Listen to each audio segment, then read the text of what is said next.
welcome everyone. I am Jennifer Stuffel, and thank you for coming to the dedication ceremony for the new C.C. Parker Herbarium and James Parker Science Museum at Upper Iowa University.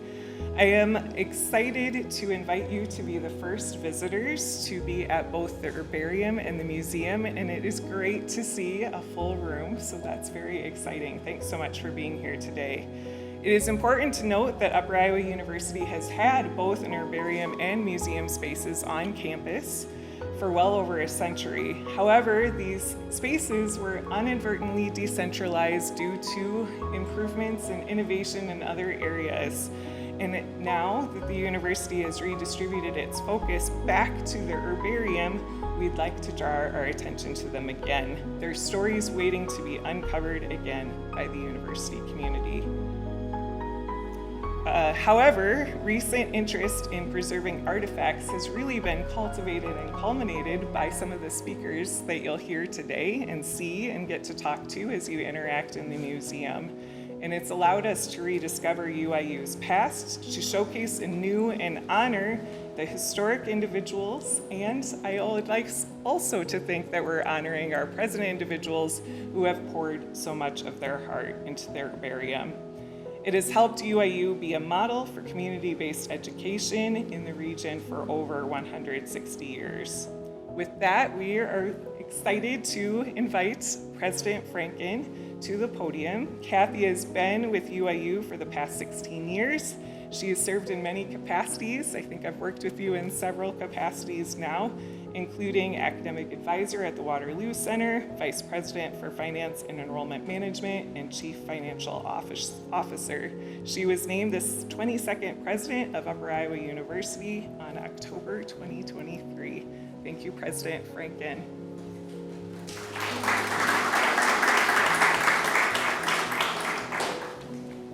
Thanks, Jenny.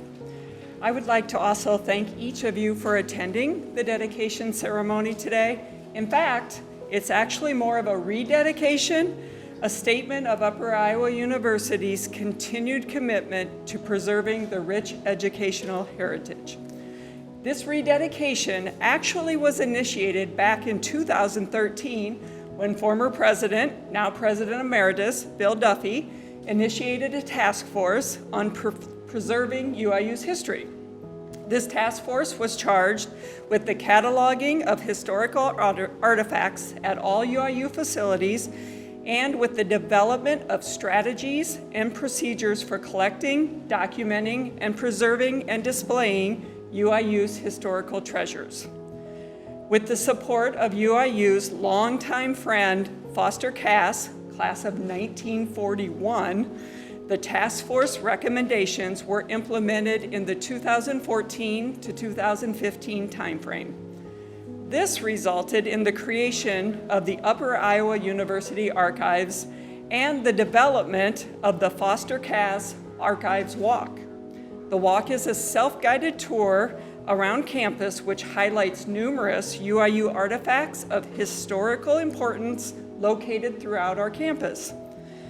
News of the UIU archives began to attract attention of a multi-generational family of descendants of Dr. Charles Coleman Parker, more commonly known to all of us as C.C. Parker, the first physician to reside in the town of Fayette and one of the founding members of Upper Iowa University. Dr. Parker's life story is a true tale of incredible commitment to the Fayette community, including its students and staff at Upper Iowa University. The best example was the start of the Civil War, when many of our Upper Iowa students enlisted in the Union Army. Dr. Parker volunteered to serve as their residential surgeon in the 12th Iowa Regiment. He made tremendous sacrifice in order to care for the well-being and health of our UIU student recruits during two particularly intense battles. Over the past 150 years, the children, grandchildren, and great-grandchildren of C.C. Parker have kept his spirit of community involvement alive at UIU. Many of these descendants have been students and alumni of UIU as well. Over the years, they have generously paid it forward with the creation of endowed student scholarships, with the support of building renovation projects, and with the donation of historical artifacts to the university.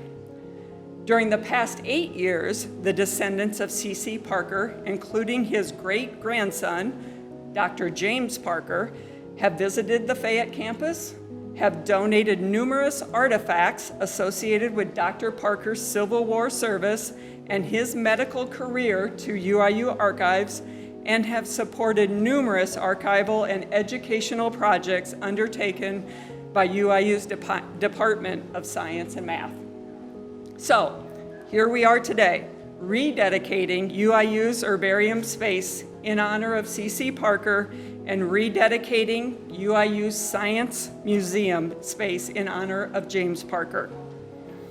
To help us celebrate, we have the great pleasure of being joined by two of C.C. Parker's great-great-grandchildren.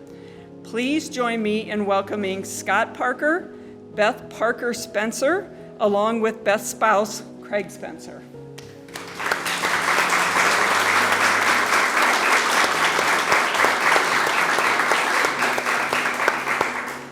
In fact, Scott Parker happens to be the latest C.C. Parker descendant to be a UIU graduate.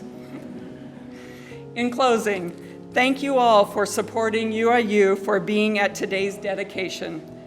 As you view the new herbarium and museum spaces, it is our hope that you are inspired to learn more about UIU's important educational history, as well as to participate and support Fayette and the university, as all of you are part of our community. Thank you.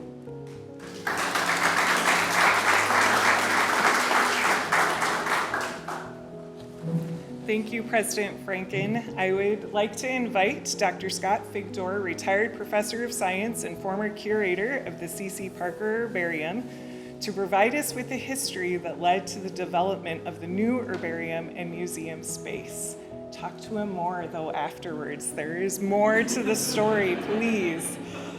Also, he will give us an idea of how this space will be used for both research and for community lifelong learning.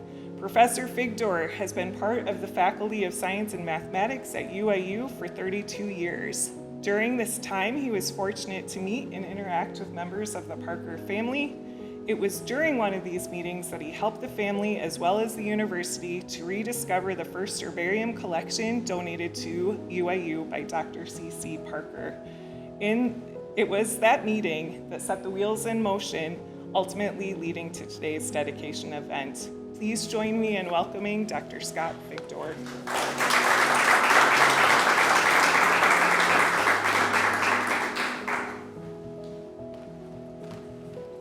Thanks, Dr. Stuffel.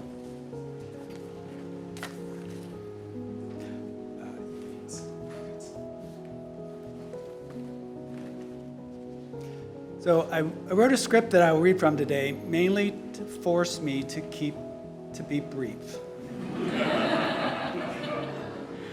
I could be here for hours talking about the herbarium, and nobody wants that. But I am thrilled to be here with you today. A few of you have likely heard me talk about the impact of C.C. Parker and his descendants on the Upper Iowa University community, so I apologize if you've heard some of this before. However, these stories still give me goosebumps every time I tell them. Okay. First, what is a herbarium? Okay. Herbarium is a set of plant specimens. This is one example of a specimen that I did of giant blue hyssop, as a matter of fact. Specimens typically are collected from a particular location at a particular time. They're pressed, they're dried, and they're mounted or fixed onto paper sheets. Okay. And thanks. If you want, you can show it around. Herbarium specimens basically provide documentation of the diversity of plant species that existed at a location and time of their collection. Dr. Parker assembled his own herbarium collection of plants naturally growing in the prairies, the wetlands, and the woodlands within 5 miles of the town of Fayette. Generally during a period roughly from 1860 to 1880. 1860, not 1960, 1860 to 1880. Some of these samples, again, are 150, 160 years old now. Okay. It was noted to be one of the best herbarium collections west of the Mississippi River at the time. The Edgar University Herbarium was initiated in 1900 when Dr. Parker donated his collection of about 500 herbarium specimens to the university. These specimens were used and have continued to be used to teach students how to identify diversity of plant species found in and around Fayette. I've used some of these samples myself. Another fellow, Professor Bruce Fink, a UIU science faculty member in the 1890s, worked collaboratively with Dr. Parker and his son, Daniel Parker, Daniel Mason Parker. Sometimes at that time it was called Dr. Danny. I believe he would be a great uncle to the two that are here today. Okay. So they worked together to create and publish the first plant survey for Fayette County, Iowa. Many of their specimens were used in state and U.S. plant surveys to develop maps for geographic ranges of where each species could be found growing. As example, and this is, I think I mentioned this to the Parker family this morning, but I haven't gotten this to the whole Parker family just yet. I was down at the Ada Hayden Herbarium at Iowa State University just a few weeks ago. And there are some samples of Bruce Fink's, many samples, but I was also able to find some samples of C.C. Parker's herbarium down there as well. There was one in particular of a species of beggar ticks. Now I had to take pictures of them. They wouldn't let me bring them back. But this is a picture of C.C. Parker's sample of three-lobed beggar ticks, I think is what it is now. And there's a little stamp on there that says USDA Plants Database. What that means basically is that there was U.S. government individuals that came to Iowa State and they chose this particular sample to represent the fact that beggar ticks, Biden's tripartita, beggar ticks, was found naturally growing in Fayette County, and they put that into their maps. If you get onto the USDA Plants Database site, usually you'll get maps like this. I see some students out there of mine who remember some of these maps. This is a map, just a part of Iowa. These maps are for all of the United States. But you see some counties here in green in Iowa, some counties in white. The ones in green are where they found that particular sample. They have what they call voucher specimen.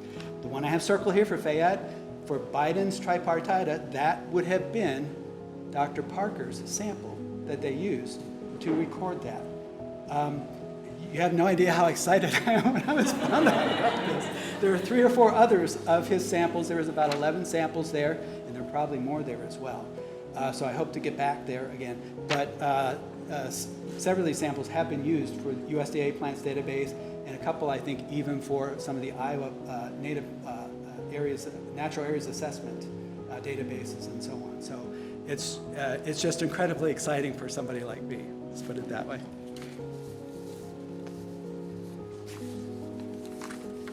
Dr. Stoffel mentioned that even though we had collections coming from Dr. Parker and Dr. Fink, over time, not so many other things were coming into the collection, fewer specimens were added. There didn't seem to be as much routine maintenance and repair work being done of these specimens. Some of these specimens had fragments that came apart, they became unglued, they got lost. Some instances we've lost whole specimens. Some of them probably were destroyed. And in 2008, I took over as the herbarium curator. Basically, a curator is just the person that's in charge of the plant collection, if you will, for the herbarium archives.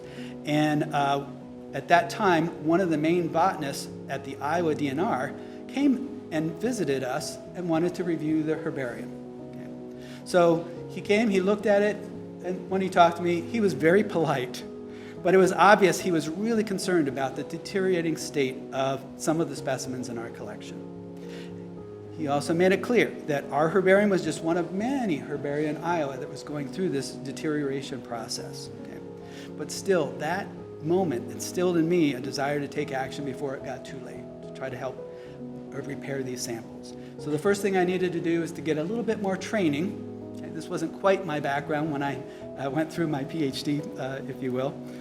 So I needed to go through some training for proper procedures for collecting, preserving, repairing specimens. And I went back to Ada Hayden Herbarium in Iowa State. The curator there, Deb Lewis, she's been so helpful. Her and her staff were able to kind of teach me some really wonderful things, and were able to get me to a point where I was able to take care of our collection. Okay. And while I was there, I became inspired. I thought, I'm going to start my own herbarium collection. Okay? And I wanted to be able to compare what's around in the present day for the plants with what was around 150, 160 years ago. President Franken mentioned a task force that started in 2013 on preserving UIU's history. And I served on that task force. It was during that time that I experienced a remarkable destiny-shaping moment. Okay. I was asked to come to the Henderson Wilder Library to meet some of the Parker family descendants who had just brought with them a large collection of historic artifacts originally owned by C.C. Parker. They were donating them to Upper Iowa. It is an astonishing collection. It includes Dr. Parker's medical bag, glass vials containing remnants of herbal remedies that he used to use, surgical tools he used as a Civil War surgeon and in his medical practice in Fayette. And all of these artifacts are still on display in the library. If you haven't seen the collection, I highly recommend that you do so. So back to the destiny-shaping moment. While I was viewing these amazing artifacts, Lee Gable Tillotson, one of the great-great-granddaughters of C.C. Parker, asked me a simple question. We've heard family stories that the C.C. Parker had donated his herbarium collection to UIU. Do you still have any of his herbarium specimens? I thought for a moment. I asked to be excused. I went back. The herbarium was at Baker Hebron at the time. Found 2 or 3 specimens with C.C. Parker's name on them. Brought them back to the library to show the Parker family. So at that time, the descendants of Dr. Parker were seeing 150-plus-year-old plant specimens collected by their Civil War era ancestor for the very first time. They were clearly grateful and appreciative to see the samples, and I was pumped. But then Lee asked a follow-up question. The family stories say that there were about 500 specimens in C.C. Parker's collection. You got it. Where are the rest of them? My head just quickly deflated. But that was the destiny-changing moment. I simply had to find as many of Dr. Parker's specimens as I could.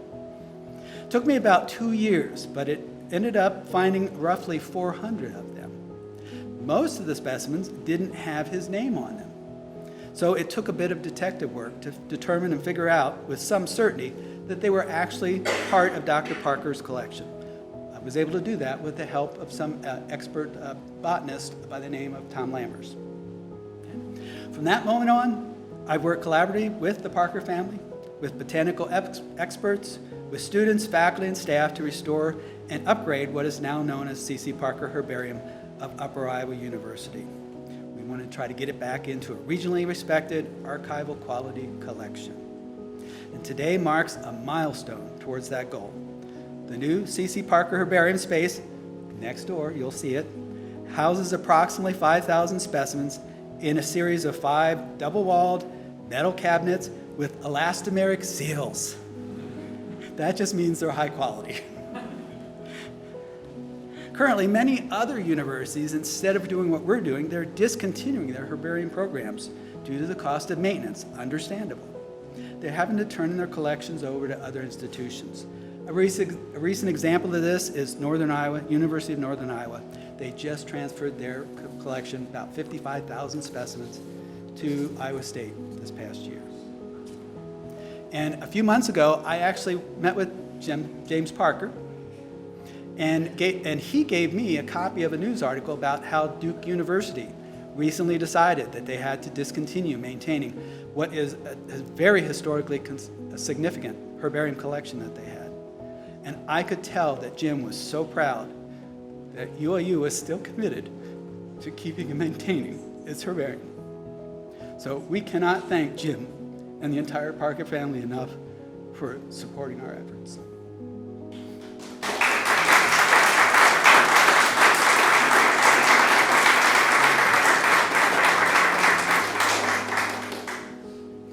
I would love to relate all the details associated with C.C. Parker's herbarium to you. However, I want to note that our videographer, Jackson Hayek, has created an incredible presentation of all the work and effort from numerous people to get that room transformed into what it is that you'll see in a little bit. And he'll have that video on display over here. If you can't get into the herbarium right away, feel free to take a look at the video loop. It's just incredible. Thank you, Jackson.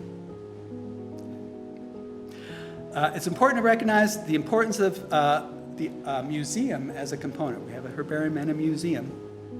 Collections of rocks and fossils around this very geologically diverse region of the Midwest reportedly were collected by Dr. Parker, Professor Fink, and many others for use as teaching tools. There are the UIU catalogs of the early 1900s actually boasted how many of these artifacts were housed in a science museum. And that museum moved around campus over the years.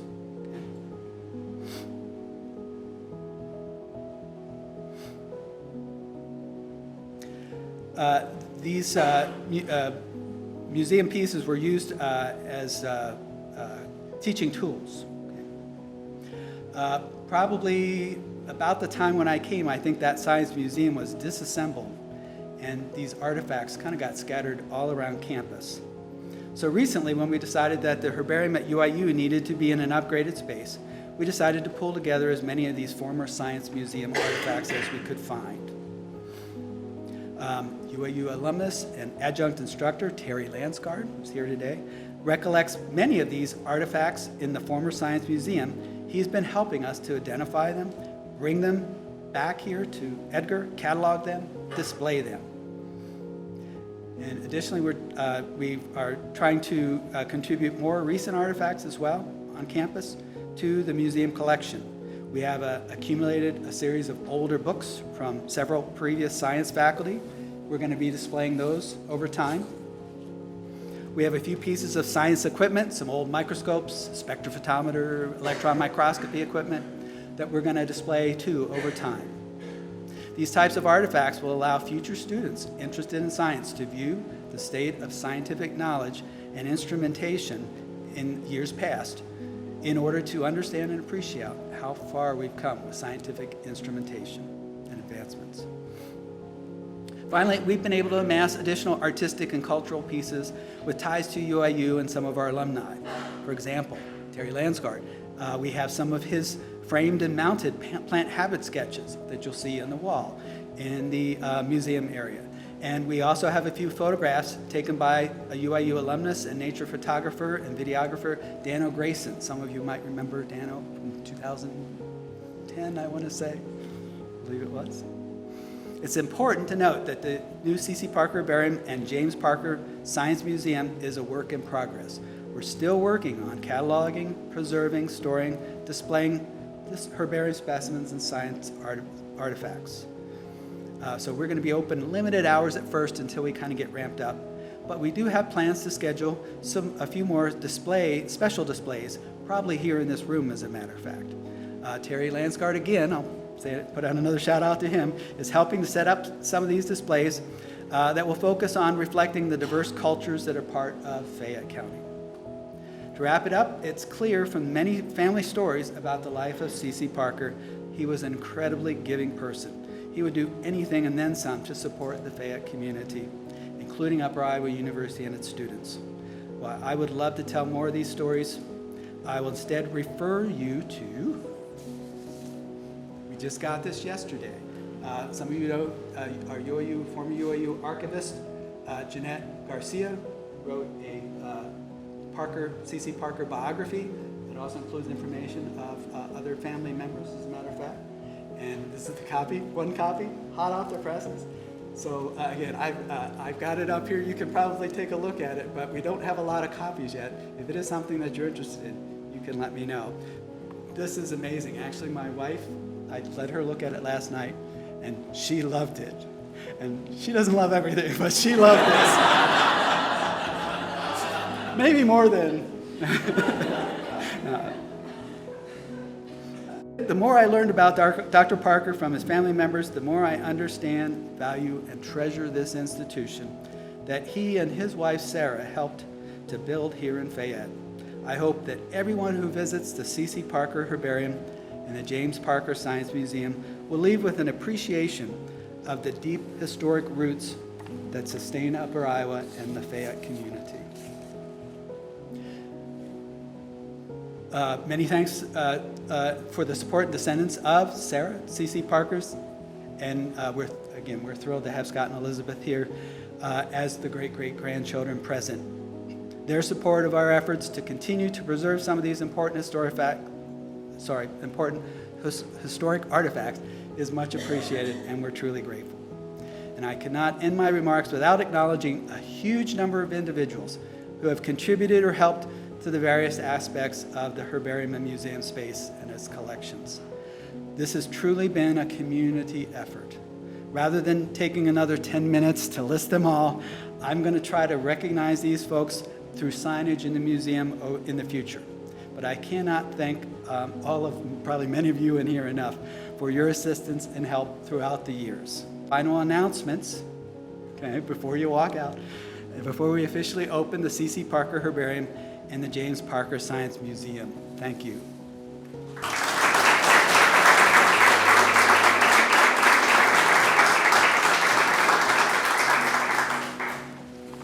Well, thank you so much, Scott. We are very excited to get to interact with you shortly, but there are a few things we ask that you follow as you walk through the Herbarium and the James Parker Science Museum.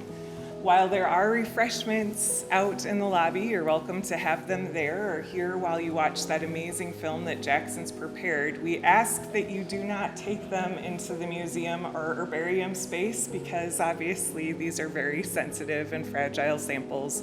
So have the food and beverages here and then continue to enjoy talking and listening and interacting with Scott Figdore, Terry Lansgard, and other science faculty in the museum once you're there. Please do sign the guest book so you see the nice table there with the peacock scarf. You can find it right there. There's actually a guest book. Oh, a separate one and a separate one. Thank you, Scott. And a separate one in the herbarium. Sign both though. That's great. And then please do ask questions because as you know, a scientist loves a question. If you are interested, again, please stay and watch the video loop. And thanks again for your attention and coming to this dedication event. Thank you very much.